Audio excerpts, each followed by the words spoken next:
Hey everyone, my name's Andy. My channel is Finding Value. And when I go through the comment section, I read through the comments, I get a lot of people who are very afraid of a pullback. They say this market's going to crash, we got the moratoria ending. One thing I want to address in this presentation, and it's extremely important to discern the difference between these two, is what is a structural event? What is we'll call it an event-driven move. So structural versus an event. COVID and weather-related things are events. Structural is demographic driven. It is driven by something that is deeper than an event. It is secular in nature, and secular means a big trend over a long period of time. An event is cyclical, which is very short-term driven. It can only last months or years. There's a big difference between the two. And when I respond to some people, they're focused on this razor-sharp, event-driven thing. What I'm focused on is the structural underlying moves. And the difference here is massive because I'm looking at something from a vantage point that is from a big picture view. I'm saying, look, we've got a demographic that's coming up, and that's gonna push these prices far higher. Now, events can happen within these structural moves, and that's typically what happens. Is you've got these large structural problems, like not necessarily a problem. Let's say it's a demographic that's far larger, like India. They need to grow. They need to grow like mad. They need to put in infrastructure. They need to spend and spend and spend to put these things in place for their populations to be wealthier. That is a structural trend. Now, within that trend, they can have weather events. They can have a monsoon that slows down their progress to put the infrastructure in. That is a cyclical event within a structural move. So in this presentation, I want to lay out what the difference is between structural and an event. And these things are massively different because I'm investing for the structural moves, not the events. Big difference here. And maybe it can help you guys calm yourself down a little bit to understand this stuff. So I'm going to go through this presentation, what a structural versus event is. The difference here is in this presentation, you'll be able to identify the difference between a structural change and an event-driven change. Structural changes are secular in nature. They take a long time to put in place. Events are typically cyclical in nature, which is a short-term movement within the structural event, or structural change, I should say. The duration of the moves are what makes the difference. The duration, how long they last. That is the difference here. So I'm going to go over some examples of structural opportunities. So structural opportunities, we need to build between 3 and 4 million single-family homes for new families that have been formed or are being formed. India is going to build new infrastructure for their electrical grid. That's a structural change. Electrical vehicles are the wave of the future. And I do think that, and it could be a structural change. Companies are switching their information to, quote, the cloud or cloud-based information and storage. That is a structural change. Population growth or demographics, an increasing demographic. That is a structural change which comes with it structural opportunities. Now, what is the difference between structural and cyclical? Cyclical is event-driven. It's COVID-19. It's a disease, a scare. It's a hurricane that hits Florida. It's an ice storm in Texas. It's an earthquake in California. And I'm just taking this off the top of my head. Those are cyclical event-driven activities. They are not structural. They will not disrupt a structural change for very long. So it's very short duration. It could be less than 2 years or 3 years at most, or maybe even just a few months. That's all it affects. Now, I want to talk about a couple of things and make sure that you guys can discern the difference between the two. Events can happen during structural opportunities to give greater opportunities to invest. And remember, this is my viewpoint.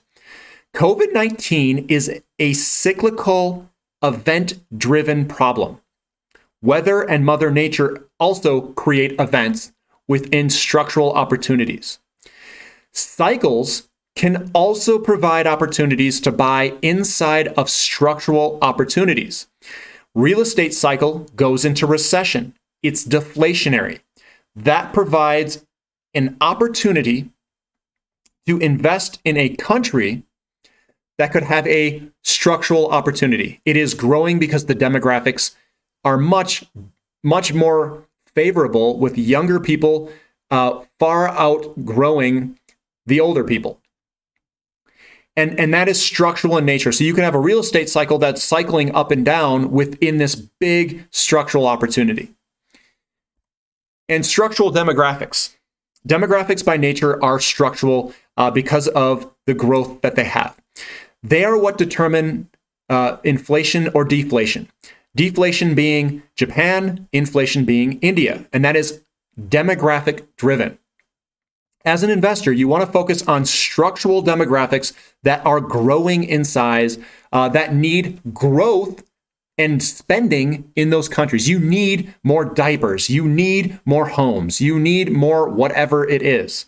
It provides growth opportunities given the demographics. Emerging markets, in my opinion, are a spot to be because of those structural demographics.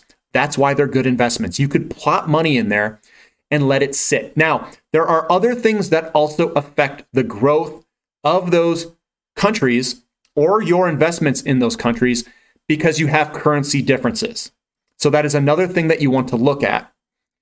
And you can't be completely non-cognizant, because if you're in a dollar-based country investing in another country's output, it is priced in their currency. So that's another thing to keep in mind.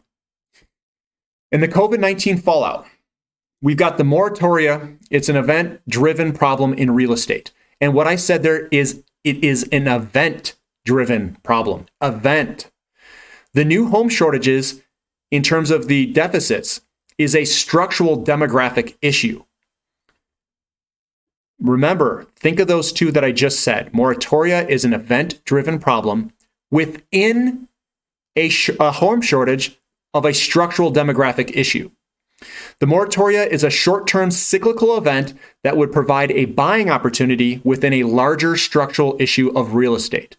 So if we see the moratoria end, if we see prices on real estate go down, that's a big if, because I don't know if there's enough homes in there to disrupt this structural change, it will be an opportunity, in my opinion. It will delay the opportunity just a little bit when these homes come on.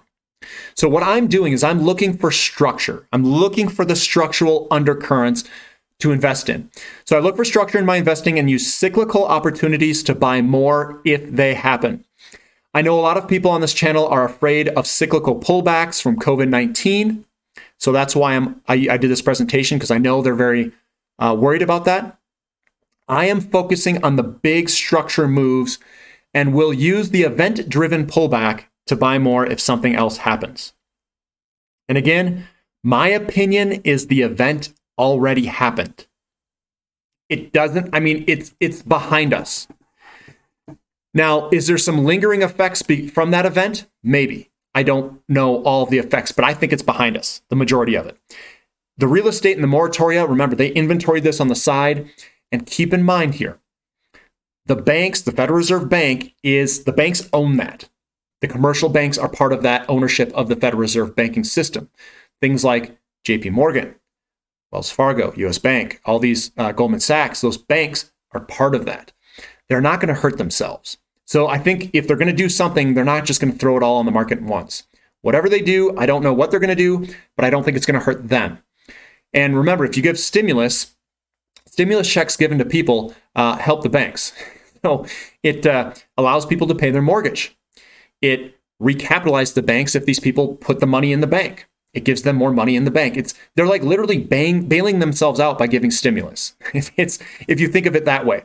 So what I see here is, one, I base my investments off of the structural changes, off of demographics, off of infrastructure that's going to be put into place worldwide. I think India is the next spot that's going to really have to put the infrastructure into their economy. So I think commodities, again, are going to be a great spot given where we are in the real estate cycle, because you've got the supply demand, and on top of it, you've got the dollar inflation aspect. And again, we're also doing infrastructure in America that we're going to need if they're going to do this electric vehicle, if they're going to do renewable power. I mean, this whole grid's going to have to change. So you're looking at many trillions of dollars. If they're going to do this, they're going to be spending like heck. So positive for commodities. If you guys like this type of presentations and financial education, give me a thumbs up, subscribe to the channel if you haven't, and thank you for listening. This is Finding Value.